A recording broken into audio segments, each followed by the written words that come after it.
Okay. Beta. I'm gonna show y'all boys where I'm from, man. I'm from that. Man, we tape it up and we paper it up, man. Big boss, K-Poke, talk boxing. Fucking my solidic groups. Tough times, though, man. Good people do the number 7. Call them in the find out maybe a matter. Peak game. 84's on Will Swing. Alright. You know, boss a part of these boxing forums.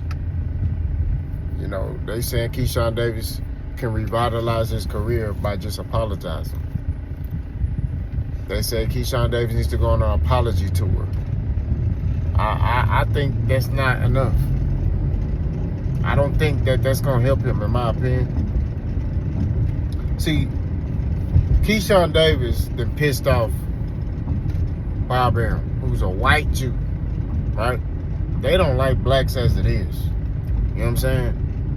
So, for Bob Arum to be like, all right, yeah, give him a fight in his hometown, you know, put all his brothers on, do this and do that, and then for you to miss weight, okay, and they had to refund money to a lot of people, which means Bob Arum lost money, right?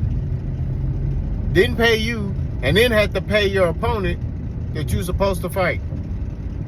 I don't know if there's any coming back from this. You know? And to the ones trying to advocate for his behavior, God bless you. That's all I can say is God bless you. Because KEYSHAWN Davis, his problem is he not being held accountable. And one thing I 10,000% believe in is accountability. Right? I believe in accountability.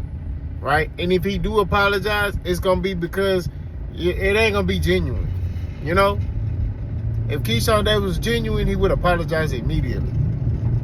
He would have been like, hey, man, look, I lost my cool, my bad, you know, it was wrong, blah, blah, blah. No, he ain't said a thing. He chilling. I get you, he chilling at that laughing.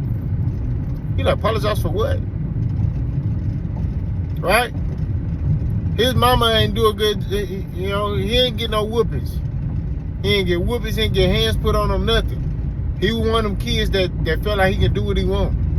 And they make excuses for him. All this stuff about mental health and all that, I ain't trying to hear none of that, bro. This man stuff at the end of the day.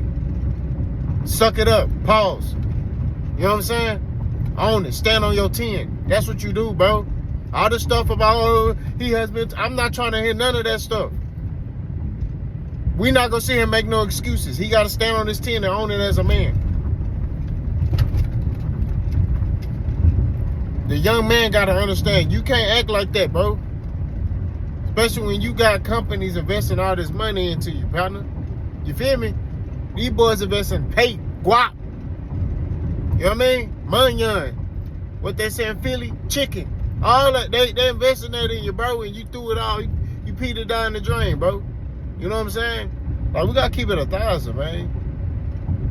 It's just crazy, you know? Like, the brother did this, bro. You literally were on the bulk of superstardom, and you threw that all away because you was upset at the fact that you missed weight, and you thought as a strategy. Because I do think, and I'm gonna do a separate video about that. I do think, because I thought about it. I think I said something different the first time. I had a lot of time to think about this. I think he did do that as a strategy to come in overweight. And he thought that El De Los Santos was still going to take the fight because he ain't fought in 2 years and he need the money. That's what he thought. And when El De Los Santos said, and his promoter said, no, we're not doing that, he was shocked. He didn't know what to do. He hearing about that boy cracking. He like, man, that boy De Los Santos hit hard. He like, man, you know, maybe I need to come in a little heavy so I can be able to, you know, sit in the pocket a little more and deal with them punches. I'm telling you, bro. That's why that man came in overweight. This is stuff I be talking about. It was all strategy. The man did that on purpose. But apology is not going to help this man, bro. It's not going to help him in any way, any form, or any fashion. You know what I'm saying? It's too late. If he would have did it immediately, okay. You know, the timing. The fight was on Saturday. It's going on Wednesday. Right? Your brother apologized. The one who took his loss like a man, Kelvin Davis, the one that stood on his 10 was like, I lost. The one that told you, hey, bro, you tripping. He apologized. But what is he apologizing for? What is he apologizing for all of y'all for? He tried to break the fight up. You see, this is what I be talking about. So I'm not trying to hear anything. You know what I mean? I don't want to hear apology for KEYSHAWN Davis. I don't want to hear that. What I want to hear him do now, stand on his 10 and work his way back to the top. It's too late for apologies now. Stand on this 10, work his way back to the top. If I Bob Brown, I had that boy fighting on undercards. I'm not going to lie to you. Because you lost me money, bro. We had to refund all this money back to these people. You were saying things like, oh, this is the best camp I have. When I hear fighters say, oh, this is the best camp that I had in my life, I know you lying.